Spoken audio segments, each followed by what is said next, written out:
क्षेत्र की जीवनदायिनी कही जाने वाली चंदन नदी से लगातार रेत का अवैध दोहन और परिवहन हो रहा है।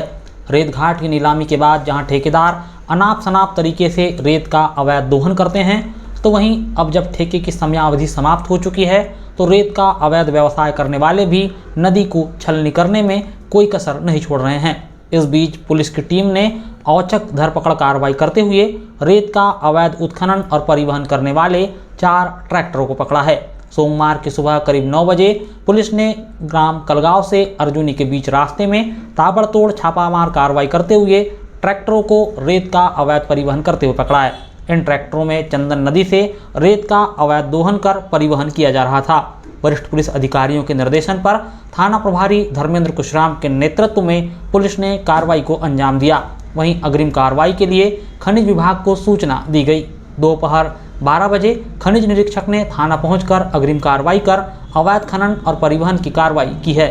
मिली जानकारी अनुसार जब्त ट्रैक्टर झुम्मर सिंह बिसेन, युवराज जगने, मोहित पटले और पवन खरे के हैं।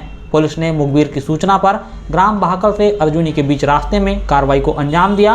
पुलिस की इस कार्रवाई से रेत का अवैध तरीके से कामकाज करने वाले लोगों में हड़कंप मच गया और उन्होंने इस काम में लगे अपने वाहनों को सुरक्षित खड़ा करवा दिया है। इधर पुलिस ने कार्रवाई के दौरान जब्त किए गए सभी वाहनों को पुलिस अभिरक्षा में सुरक्षित थाने लाकर खड़े करवाया है।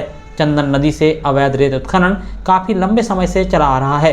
कुछ जागरूक जन इस अवैध रेत खनन पर रोक लगाने की मांग कर रहे हैं, किंतु सत्ता के अप्रत्यक्ष संरक्षण में होने वाला यह अवैध खनन थमने का नाम नहीं ले रहा है, जिससे चंदन नदी और सहायक नालों का अस्तित्व समाप्त होने की कगार पर आकर खड़ा हो गया है। क्षेत्र की जीवनदायिनी माने जाने वाली चंदन नदी से रेत का अवैध दोहन और परिवहन करने वाले 4 ट्रैक्टरों को पुलिस ने पकड़ा है।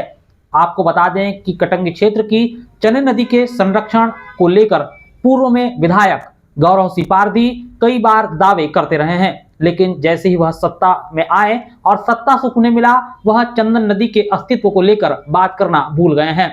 उनके द्वारा यह दावा किया गया था कि उन्होंने बहाकल रेत घाट को बंद करवा दिया है, लेकिन आज उसी बहाकल की धरा से यानी नदी से अवैध रेत लगातार खनन और परिवहन की जा रही है।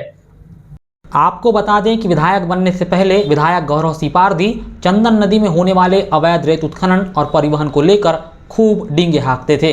विधायक बनने के 1 वर्ष बाद तक तो वह नदी में उतरकर रेत का अवैध दोहन और परिवहन करने वाले वाहनों को पुलिस और खनिज विभाग के अधिकारियों से पकड़वाते थे। वह कहते थे नदी को बचाना हम सबकी जिम्मेदारी है, नदी हमारी माँ है।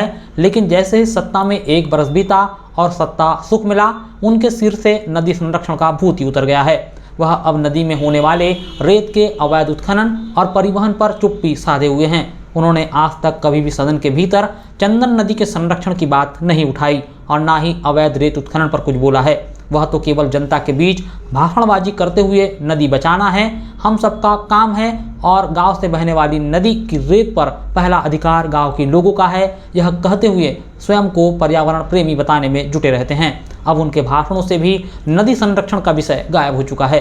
सत्ता सुख में मदमस्त विधायक मकर संक्रांति में नदी में उतरकर सूर्य की उपासना करते हुए शायद आज यह भूल चुके हैं कि वह कभी नदी का संरक्षण करने का दावा करते थे, जबकि उनके विधायक बनने के बाद भी नदी का दोहन हो रहा है।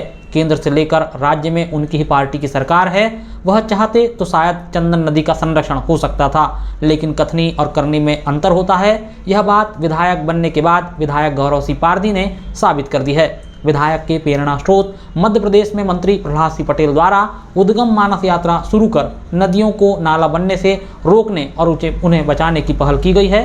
सरकार भी जल गंगा अभियान, नमामि गंगे और अन्य नदी पुनर्जीवन परियोजना के माध्यम से नदियों की सफाई और संरक्षण के प्रयास कर रही है।